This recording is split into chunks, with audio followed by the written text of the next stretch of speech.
زي ما احنا شايفين كده الخير والرزق وسلالة الخير هلت علينا كده. اللهم بارك. هو البط ده بيبيض صيف وشتاء يا مشاهد، ولا بيبيض في ايام معينه؟ بيبيض صيف وشتاء، وانا صورت ده مع حضراتكم كتير. انا بحب اصور معاكم كل حاجه عملي زي ما هي كده على الطبيعه.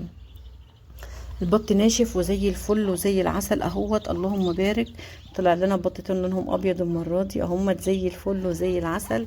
ربنا يبارك لنا فيهم يا رب ويرزقنا منهم كل خير. حجم البط نفسه بيتكلم، يعني حجم البط نفسه ما شاء الله بيتكلم عن نفسه. انا بحضن البط من غير البطه الكبيره دي، زي ما حضراتكم عارفين. سهل جدا التحضير من غير البطه الام، مش صعب والله يا جماعه. بشويه نشاره ولمبه وبتدفيهم وبتبتدي تتعاملي معاهم. طبعا انا ما باكلش اول يوم، من تاني يوم تبداي تاكلي وتشربي بقى. حابه تجيب لهم استقبال من البيطري بتجيبي لهم، ما تجيبلهمش خلاص هو كده كده مناعته زي الفل وزي العسل. بس اهم حاجه، اهم حاجه من عمر الاسبوعين كده لحد ما يقفل معاكي ريش، كل فتره كده لازم تجيبي لهم كالسيوم. هاتيلهم كالسيوم علشان يكون كويس، تكون البطه واقفه على رجليها، ما يكونش عندها ضعف في العظم.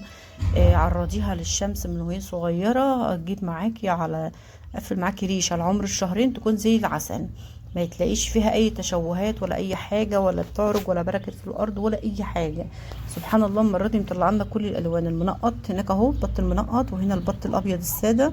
المره دي مش مطلع لنا اللي هو الرصاصي. الحمد لله، فضل ونعمه. كان بقالي كام دور بيطلع عندي بط رصاصي، يعني بتبقى لونها اصفر مشبحه في سنه اسود، دي بتبقى رصاصي، رصاصي صافي يعني.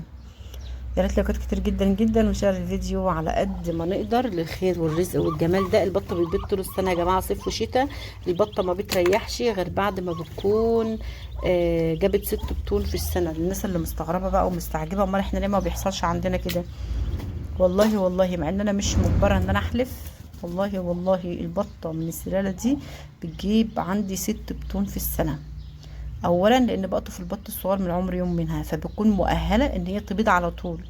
دي حاجه. ثانيا والاهم انها حاليا هي خلصت اهي ومطلعه حالا. بتيجي تشيل البطه، بتيجي تشيل البطه نفسها الام دي بتلاقيها تقيله تقيله في الوزن. فاللي هو هي اصلا من قبل ما تطلع البطه وهي مهيئه تقيله وبادئه، يعني هي هتصب للبيض على طول في خلال 12 يوم 14 يوم بكون صبت وبدات ان هي تبيض بعد 14 يوم. فلو جينا نحسبها هتلاقي كل شهرين بتخرج بطن جديدة.